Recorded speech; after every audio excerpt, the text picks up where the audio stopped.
From advertising to software as a service to data. Across all of our programs and clients, we've seen a 55 to 65% open rate. Getting brands authentically integrated into content performs better than TV advertising. Typical lifespan of an article is about 24 to 36 hours. If we're reaching out to the right person with the right message and a clear call to action, then it's just a matter of timing. Welcome to the Martech Podcast, and I Hear Everything production. In this podcast, you'll hear the stories of world-class marketers that use technology to drive business results and achieve career success. We'll unearth the real-world experiences of some of the brightest minds in the marketing and technology space so you can learn the tools, tips, and tricks they've learned along the way. Now here's the host of the Martech Podcast, Benjamin Shapiro. Welcome to the Martech Podcast. I'm your host, Benjamin Shapiro, and today we're going to discuss the significance of achieving authenticity. Joining us is Luis Baez, who is a sales enablement strategist and coach that specializes in sales enablement strategy and coaching for online business owners and B2B professionals. Luis is a proud gay Puerto Rican American that draws from his Silicon Valley C-suite background to empower underrepresented entrepreneurs, including women, BIPOC, and LGBTQIA communities through online sales coaching. And today, Luis and I are going to discuss why LinkedIn is the marketer's social platform. All right, here's the first part of my conversation with Luis Baez, a sales enablement strategist and coach. Luis, welcome to the Martech Podcast. Thank you so much, Benjamin. Happy to be here. Thank you for the opportunity. So excited to have you here. First off, let me say, you've got a great voice. You were born for this. Thank you, my friend. I am trying to use what I'm given to do the best that I can. I mean, look, face, the hair, the whole thing is wonderful. People can only hear your voice when they're listening to the podcast, but I always appreciate somebody that's got the baritone tones. And, I think that maybe that helps you with your sales enablement, your strategy coaching. Give me the 1-minute version of who you are, where you come from, and why you're here. Gosh, I am someone who grew up in poverty, didn't want to accept that reality, jumped headfirst into corporate, landed his first sales job without knowing anything about selling or how to navigate that space. And I have had a career that blew my mind, being recruited at companies like LinkedIn, Google, Uber, Tesla, making a revenue impact of over 600 million as an individual contributor.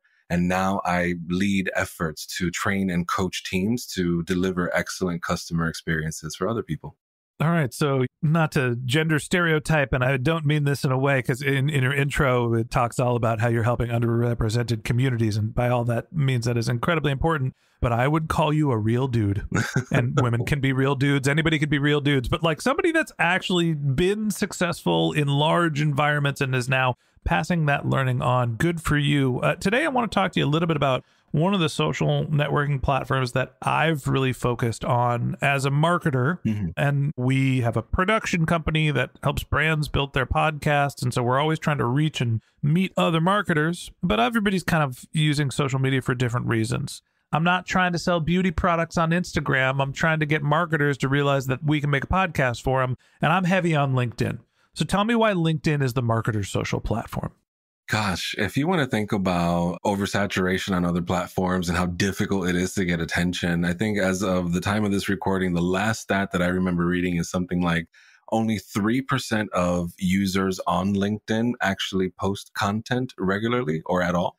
So when you think about the opportunity to reach a mass audience, you have a mass of daily users using the platform, even if they're not posting. So if you join the conversation or start the conversation, there's a lot of opportunity for exposure. The algorithm is one of the most generous ones when you make an effort to be a thought leader or to teach or to coach. If your approach is to be overly salesy and try to milk opportunity out of the platform, you won't reap the rewards from that kind of reach. Organic social is still a thing on LinkedIn, right? You can publish content and the LinkedIn algorithm will help you syndicate it if it gets the signals that thinks that the content will be valuable and keep people on their platform. That said, you mentioned if you're overly salesy, there's a right format and a wrong format. And this has changed pretty dramatically over the last 2 or 3 years. It used to be that you'd have to write this relatively long form content that was basically one sentence per paragraph with a really catchy headline that is thought provoking.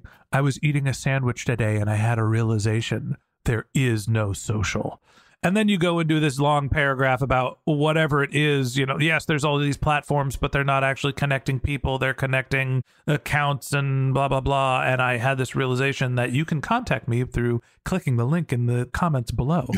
That's basically the format. That's what we've been doing for years. And it's not working as much. Now there's video and there's chats and images and surveys. What's working today for marketers on LinkedIn? I think any opportunity to leverage video is certainly welcomed on the platform, right? It's no surprise that short form video, particularly content that teaches things in threes. Here are 3 ways to accomplish this, 3 ways to overcome, 3 tools, 3 books, right? Or a framework, a 3-step part. Any way that you present content that teaches and inspires and gets people to take action, that is usually rewarded. And then beyond that, I would think about, yes, the written content is still powerful on the platform, but get away from that sort of disingenuous approach that you just described. People can smell it. People can read through the lines. They know what you're up to. You were not reflecting. Yeah, but I don't know what else to write. Like when I'm interviewing you, I'm going to write my thoughts about the topic and I'm going to talk about my experience. LinkedIn is an incredibly powerful platform and we've used it to reach 12,000 followers in my personal account. I'm rounding up a little. This is what I'm going to say. And there's a right and a wrong way to do it. And I learned an incredible amount from my conversation with Luis. And Luis said that you should use video and that you shouldn't be salesy and you should do X, Y, and Z. And if you want to hear the whole conversation, I don't know what else to write, Luis. What should I be doing for this interview to help promote it and actually get the people that are in my following to engage with my content? I would take what you just did a step further. Who is this for?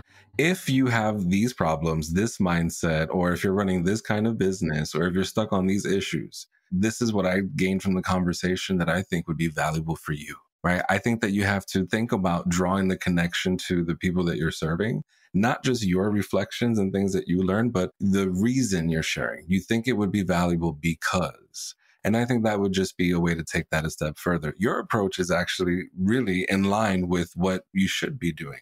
I think the approach of buy, squeeze, click the link to get the access to the thing, those are the types of messages that don't get the same responses or engagement.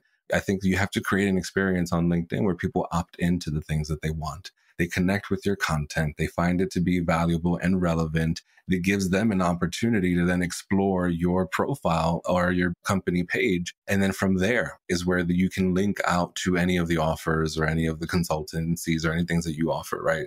I think there needs to be this approach taken where rather than selling, you're creating opportunities for people to opt in. Okay, so you want to create content that is valuable to people, goes without saying. You want to create content that allows people to build a relationship with you and opt into following more of your content. There's also ways that you can seed the algorithm by showing that people are engaging with the content. My understanding on LinkedIn is it is the velocity of engagement shortly after you post. That is what basically gets your stuff to go viral. So, hey, here's all the learnings that if you're looking to figure out how to use LinkedIn, here's the 3 things you could do based on my conversation with Luis. If you want to hear the whole conversation, there's a link to it in the comments. But then I got to take it and I got to give it to 50 people who are going to say, great job, Ben. Oh, this is awesome. Luis is the man. Comments, likes, like all that stuff happening shortly after you post. That's what basically makes LinkedIn think this is a hot post. And then the algorithm starts to promote it. Is that still the case or am I making it up? No, I think you're spot on, right? I think the engagement within the first day really determines the life that you'll get out of a post. Most of the lifespan of a post is within its first few days. That doesn't mean that you can't repurpose the content in a second post. I think that that's the other muscle that people have to develop is on the one hand is fine tuning what you're delivering and when, but then on the second is like really leaning into the amnesia that exists in social media and repurposing the things that you share, assuming that people were too busy to either consume the content the first time you posted it, or they might have been pulled away from it while they were listening to the episode. And you, by reintroducing the content, give the people a second opportunity to tap back in. I got a great LinkedIn post now. It's going to start with, "Am I losing my effing mind?" ? Exclamation mark, question mark. People don't remember a single thing on social media. Once you post it, you can reuse it all the time. Why are we not just circulating the same posts over and over again? Here's the reasons why, according to my conversation with Luis. It's all about amnesia. I love it. Absolutely. But I think your approach and your mindset and your intention are really important. Like, who is the spotlight on? Are you posting content because the spotlight is on you and you're trying to showcase yourself or the things that you're accomplishing or building? Or is the spotlight on the audience and empowering and enabling them? I think that's the real key to succeeding on a platform like LinkedIn in particular, is really knowing that you are leveraging the right intention. People are out there either looking to elevate their own profession, grow their networks, or seek new opportunity. With that mindset and with that intention, then the way to win is to be their coach or their hero or their champion. You have to put them in the center of their narrative, and whatever you offer and how you serve it needs to really be empowering. That's how the content becomes relevant. That's how you start to get that sort of stickiness to your brand where people come back and they expect more. And then, of course, the component of consistency is really important. I have heard so many approaches where people are trying to hack the right time to post. If I post at 1:20 p.m., I get more engagement than I do at 4:43 in the afternoon. And it's just what I'm seeing. That's one approach. That's reactive to the data, and that's not entirely wrong. But there's also the approach of creating opportunity. I know people, particularly in like the entrepreneurship space and solopreneurship space, they got really hip to the game and they started realizing side hustlers are not on LinkedIn at 10:30 a.m. on a Tuesday. They're busy serving people and they're busy growing their businesses or working their full-time jobs. They're side hustling and building on a Saturday morning. And while the algorithm and the data may not suggest that Saturday morning was a good time to post, it was certainly aligned with the intention of the audience that they wanted to serve. And by leaning into that and posting content consistently on Saturday mornings, they built solopreneur audiences for themselves. And so I want to just, for anyone listening, just empower you to leverage the data, but blaze a trail. I agree with you. Everybody has to come up with their own publishing cadence. And also, Tuesday morning is the best time to post. That said, we talked about how to create the right content. We talked about how to seed the algorithm to make sure that you're getting the most out of the content, figuring out what works for you. And then there becomes the part that LinkedIn doesn't want to help you with, but is actually why we're all on the platform: value extraction. Great, I got followers. I have followers coming out of my ears because we've been doing this podcast for 6 years. I've got content that we're publishing on the regular, and we get a modest level of engagement. It could definitely be better. We're not perfect in how we're publishing for social, but I want people to either engage with the content or come ask me how to build a podcast for them. How do you start to think about taking that audience and providing value to them, but also getting something out of it for yourself? I think there's a lot of power in asking a question. When I train people in sales, in particular, I teach them to pause after asking a question and letting a customer or a prospect have a moment of reflection and come forward with the answer, however awkward that pause might be.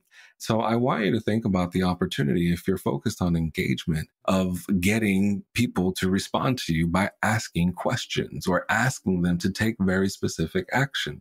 If you want to start a conversation in particular, if you want a really high engaging post that will continue to return dividends, profile views, click throughs to your products and services and things of that nature, you've got to really add to that flame. You kindle the flame with the post, and then you continue to engage with the people as they're responding as well. They're looking for your validation. They're looking for your authority in the subject matter. They're looking to be aligned. And some people also, don't be afraid of a little bit of controversy if people don't outright agree, because that also will drive engagement. People will jump into the conversation and give their 2 cents on the matter. I think that's the important thing is it's a passive experience if it's a passive post. If you want me to take action, tell me what to do. So where do you think about putting calls to action into LinkedIn? I mentioned before, we're saying, hey, get the link to the episode in the comments below. Apparently, you're not supposed to put your links in your posts. The posts are just content, and then the engagement comes in the comments section.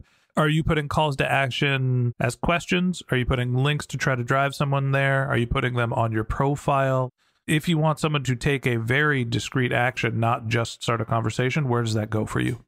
So if I'm thinking as a solopreneur or a small business, I am definitely looking for people to drive back to my profile and then from my profile engage there. So there are two things that you're indicating by doing that. One is engagement with the post, like comment here, let me know what you think about this, or give me your opinion. What do you think about this, right? Get someone to answer the question, engage with the post. That's one win, right? You'll get the wins from the ripple effect of that.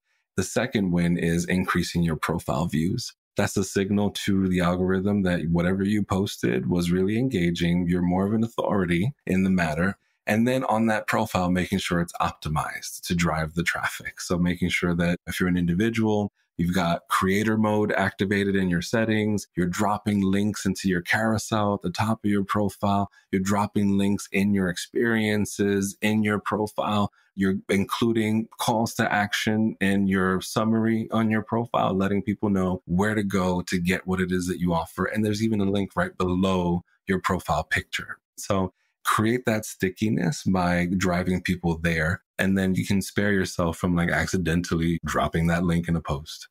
I took a course on this. Ben Meer, M-E-E-R, was the creator of the course, and it walked through some of the ways where you can appropriately put calls to action on your LinkedIn profile. So your LinkedIn profile serves as essentially a business development page for your business. You've got a course. Is that stuff that you cover as well in yours? Absolutely. I cover some of these bases and then what comes after, because I also think about the entire customer journey, right? We're talking about LinkedIn. We also have to talk about what comes after in the background. So yeah, those are the things that I cover. Great. And not to say anything bad about Ben Meer's course, I think that the how to position your profile to be a sales page was useful for me. But I have to say, I don't think I've got a single lead from LinkedIn since I made all of these profile changes, even though now there's a million calls to action. So maybe I got to rethink it. I probably have to take your course as well. All right. I guess that's my call to action here for this episode. Get your content format right. Provide value. Number one. Number two, start conversations. Drive engagement. That'll help you syndicate your content. Number three, find the appropriate way to get people from your content into some sort of a sales cycle, whether that's through your profile or with how you're engaging with them. And number four, well, hey, if you need help, you got Luis here. And that wraps up this episode of the Martech Podcast. Thanks for listening to my conversation with Luis Baez, a sales enablement strategist and coach. Join us again tomorrow when Luis and I continue our conversation talking about how to align automation and authenticity. If you can't wait until our next episode and you'd like to learn more about Luis, you can find a link to his LinkedIn profile in our show notes, or you can visit his website, which is learnfromluis.com. And on learnfromluis.com, you can find a link to his LinkedIn learning course. Just one more link in our show notes I'd like to tell you about. If you didn't have a chance to take notes while you were listening to this podcast, head over to martechpod.com, where we have summaries of all of our episodes and contact information for our guests. You can also subscribe to our weekly newsletter, and you can even send us your topic suggestions, or you can apply to be our next guest on the Martech Podcast. Of course, you can always reach out on social media. Our handle is MartechPod, MartechPod, on Twitter, Instagram, and Facebook, or you can contact me directly on LinkedIn. My handle is Ben J. Shap, BenJShap. And if you haven't subscribed yet and you want a daily stream of marketing and technology knowledge in your podcast feed, we're going to publish an episode every day this year. So hit the subscribe button in your podcast app, and we'll be back in your feed tomorrow morning. All right, that's it for today. But until next time, my advice is to just focus on keeping your customers happy.